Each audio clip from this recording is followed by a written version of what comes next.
muslimin yang dimuliakan Allah Subhanahu wa taala. Luqman Al-Hakim diperselisihkan tentang nama, nasab dan laqab. Ada yang mengatakan bahawa Luqman Hakim itu nasabnya adalah Luqman ibnu Ba'urah, ibnu Nahur, ibnu Tarikh, dan Tarikh di sini artinya Azar, dan Azar itu adalah ayahanda daripada Ibrahim alaihi salatu wassalam. Maka dari nasab di sini bahwa Luqman itu hidup antara Nabi Ibrahim sampai kepada Nabi Allah Ismail alaihi salatu wassalam. Jadi zaman hidupnya Luqman itu antara Ibrahim dan Ismail, karena masih hubung kait kepada Azar, dan Azar itu ayahanda Ibrahim. Tetapi ada juga yang mengatakan bahawa Luqman artinya nasabnya adalah ibnu ukhti Ayyub alaihi salatu wassalam. Jadi Luqman itu anak dari saudari Nabi Ayub. Dari sini menunjukkan bahawa Luqman itu hidup di zaman Nabi Allah Dawud. Jadi ada yang mengatakan hidup di zaman Nabi Ibrahim, antara Ibrahim dan Ismail. Ada yang mengatakan Luqman itu hidup di zaman Nabi Dawud, karena dia adalah putra dari saudari Nabi Allah Ayub alaihi salatu wassalam. Dan itu pendapat jumhur mufassir. Tapi ada juga yang mengatakan bahawa Luqman itu hidup antara masa Nabi Allah Isa alaihi salatu wassalam sampai kepada munculnya Rasul sallallahu alaihi wasallam, antara Isa dan Nabi sallallahu alaihi wasallam. Di situlah kemunculan Luqman Al-Hakim. Akan tetapi pendapat yang kuat wallahu alam bahwa Luqman itu hidup di zaman Nabi Allah Dawud alaihi salatu wassalam, dan dia adalah putra saudari daripada Ayub alaihi salatu wassalam. Lalu dari mana asal Luqman ini? Ada yang mengatakan bahawa Luqman itu asalnya dari Sudan. Berarti kalau Sudan rata-rata berkulit hitam. Jadi Luqman itu orang Sudan, berkulit hitam.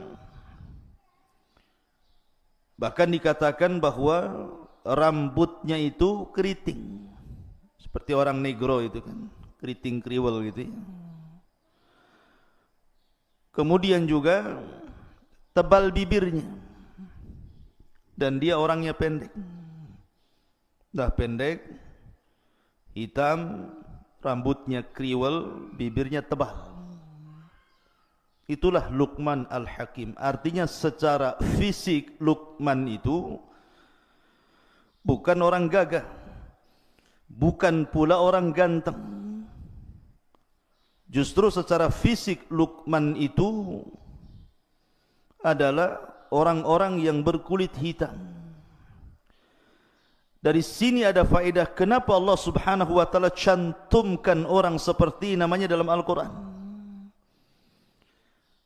Maka Islam mengajarkan bahawa keutamaan itu bukan ditinjau fisik. Innallaha la yanzuru ila suwarikum wala ila amwalikum walakin yanzuru ila qulubikum wa a'malikum. Jadi Islam itu memandang bukan karena fisik, bukan karena harta, tetapi yang dipandang hati dan amalnya. Makanya Nabi SAW dalam khutbah Arafah mengingatkan manusia tentang keutamaan manusia di hadapan Allah. Kata Nabi SAW, ayyuhan nas, la fadla bainal arabi wal a'jam, walal aswad alal ahmar illa bitaqwallah. Wahai manusia, tidak ada istimewanya baik anda orang Arab ataupun non-Arab, baik anda berkulit hitam ataupun putih ataupun merah. Tetapi keutamaan itu hanyalah ada pada takwa. Kemudian Rasul membacakan ayat inna akramakum indallahi atqakum. Jadi ada yang mengatakan Luqman itu adalah orang Sudan. Ada juga daerah Luqman di Sudan itu di kampung namanya Nubah. Ada satu kota namanya Nubah di Sudan itu lah Luqman itu hidup di situ. Tapi ada juga yang mengatakan bahwa Luqman itu adalah Habasyi, artinya Ethiopia. Tetapi yang masyhur bahwa Luqman itu orang Sudan dan hidup di kota namanya Nubah. Itu yang banyak dijelaskan oleh ahli tafsir.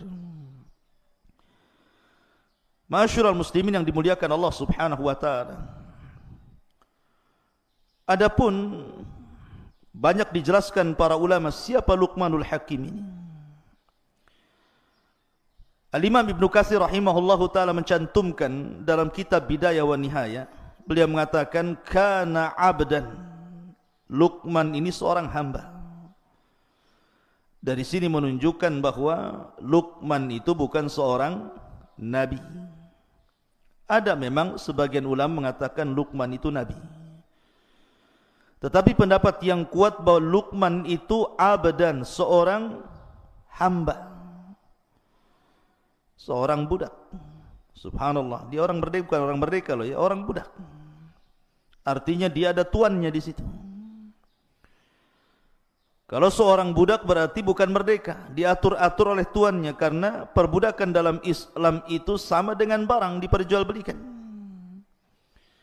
Tetapi istimewanya walaupun dia seorang budak, Luqman itu adalah orang yang diperhitungkan setiap mutiara kalamnya sampai diabadikan dalam Al-Quran. Maka dijelaskan juga beliau adalah kathirat tafkir, orangnya banyak mikir. Kemudian hasanal yakin, sangat baik keyakinannya kepada Allah Azza wa Jalla. Ahabballaha fa'ahabbahu, karena dia banyak mencintai Allah, akhirnya Allah mencintai dia. Famannallahu alaihi bil hikmah, dan Allah anugerahkan kepada Luqman itu hikmah. Apa itu hikmah? Hikmah itu al-isabatu fil umur. Dia setiap ucapannya, setiap perbuatannya itu mencocoki kebenaran. Jadi dia kalau ngomong itu udah kayak wahyu saja. Makanya kemudian mutiara hikmahnya itu dipakai sampai di zaman jahiliyah, di zaman Nabi SAW sebelum diangkat menjadi Nabi dan Rasul. Orang-orang jahiliyah terkadang menukil-nukilkan ucapan Luqman sampai hari ini. Saking hebatnya Luqman al-Hakim ini. Ma'asyiral muslimin yang dimuliakan Allah Subhanahu wa taala. Lah Luqmanul Hakim dijelaskan oleh para ulama seperti yang dikatakan Sa'id ibn al-Musayyib. Sa'id ibn al-Musayyib ini seorang pemimpin para tabi'in. Sa'id ibn al-Musayyib mengatakan ketika beliau ditanya, ada orang yang berkulit hitam datang kepada Sa'id ibn al-Musayyib merasa hina karena kulitnya. Jadi dia merasa dihinakan manusia sehingga dia merasa rendah diri. Akhirnya dia datang kepada Sa'id ibn al-Musayyib bertanya soal kenapa Allah ciptakan dia berkulit hitam itu. Maka Sa'id ibn al-Musayyib mengatakan la tahzan min ajli annaka aswad. Jangan sedih karena engkau berkulit hitam. Karena min akhyarin nasi thalatha, karena manusia terbaik di permukaan bumi ini ada 3 manusia dan semua berkulit hitam. Kemudian yang pertama disebutkannya Bilal ibn Rabah, berkulit hitam. Kemudian yang kedua Mahja maula Umar. Mahja maula Umar itu berkulit hitam. Dalam riwayat Najasyi, raja Ethiopia. Kemudian yang ketiga Luqmanul Hakim, aswad nubiyan. Dia seorang yang berkulit hitam, orang yang tinggal di Nubah. Maka dari sini Sa'id bin Musayyib ingin menjelaskan bahwa kepada orang yang merasa kecil hati gara-gara fisik, gara-gara berwarna hitam kulitnya, dia mengatakan jangan sedih. Karena manusia-manusia terbaik sepanjang zaman itu ada yang berkulit hitam. Sudah disebutkan 3 orang. Pertama Bilal, yang kedua Mahja, yang ketiga Luqman. Dalam riwayat Mahja diganti dengan Habasyah, raja Ethiopia, raja Habasyah namanya Ashamah ibn Afjur. Semua berkulit hitam, tetapi mereka adalah orang-orang pilihan dalam Islam. Siapa yang tidak kenal Bilal? Sandalnya saja masuk surga sebelum orangnya. Siapa yang tidak kenal Ashamah ibn Afjur, raja yang sangat adil, sampai-sampai Rasul mengizinkan para sahabat hijrah ke Ethiopia karena keadilannya Najasyi itu. Kemudian juga Mahja, bahkan Luqmanul Hakim sampai diabadikan dalam Al-Quran. Ma'asyiral muslimin yang dimuliakan Allah Subhanahu wa taala. Baik, dari sini kita sudah tahu bagaimana Luqmanul Hakim. Adapun nama anaknya, karena di dalam Al-Quran itu kan bercerita tentang nasihat Luqman kepada siapa? Kepada anaknya. Ini yang kita akan ceritakan. Siapa anaknya ini? Al-Imam As-Suhaili mengatakan, yang masyhur nama anak Luqman yang dinasihati dalam Al-Quran itu namanya Tharan. Namanya Tharan. Luqman menasihati Tharan, anaknya. Wa idh qala Luqmanu libnihi wa huwa ya'iduhu. Dan ketika berkata Luqman kepada anaknya siapa? Tharan. Ada yang mengatakan seperti yang disebutkan Al-Imam At-Tabari bahwa namanya Qutbah. Namanya Qutbah. Ada juga yang mengatakan namanya Kalbah. Tetapi yang masyhur nama anaknya adalah Tharan. Ingat-ingat ya, namanya Tharan. Lah sebagian orang mengatakan bahwa Luqman itu punya anak, punya istri. Lah dulu anak dan istrinya itu belum mengikuti agama Luqman Al-Hakim, masih kafir. Tetapi setiap hari oleh Luqman itu dinasihati anak dan istrinya itu. Makanya salah satu nasihatnya adalah la tusyrik billahi inna syirka la zulmun azim. Janganlah engkau berbuat syirik kepada Allah, karena kesyirikan itu adalah kezaliman yang sangat besar. Lah dari kata-kata la tusyrik billahi inna syirka la zulmun azim di sini ada yang mengatakan bahwa seperti Al-Imam Al-Qushairi mengatakan, karena Luqman dan ibunya itu kafir. Dinasihati sama Luqman, jangan kau melakukan kesyirikan kepada Allah, karena syirik itu kezaliman yang sangat besar. Jadi setiap hari nasihati, akhirnya keduanya mendengarkan ucapan Luqman, belakangan masuk Islam, masuk ke agama Luqman Al-Hakim. Ada yang mengatakan seperti itu. Adapun yang menunjukkan bahwa Luqman itu adalah seorang hamba, seorang budak, ada sebuah hadis yang dikeluarkan Al-Imam Ibn Jarir dari Ibn Waqi'. Jadi suatu ketika tuannya Luqman itu memanggil Luqman dan mengatakan, ya Luqman, idbah lana hadhihi syah. Wahai Luqman, sembelihkan untuk kami seekor kambing. Maka Luqman pun menyembelih kambing itu. Kemudian kata tuannya, ya Luqman, akhrij atyaba mudghataini fiha.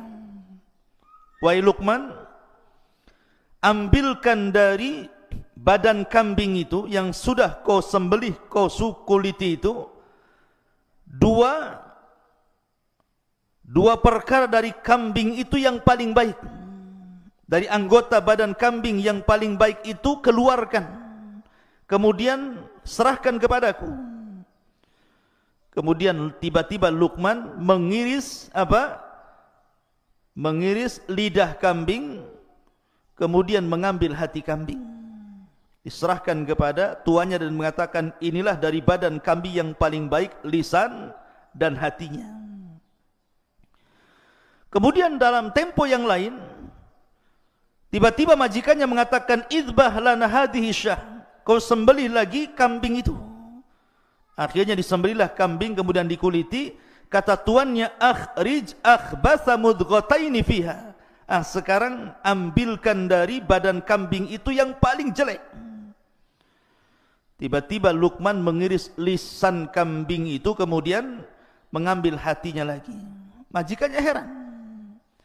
Kemarin disuruh menyembelih kambing, disuruh ambil bagian terbaik dalam kambing, diambilkannya lisan dan hati. Sekarang disuruh menyembelih kambing, kemudian disuruh mencari yang paling buruk dari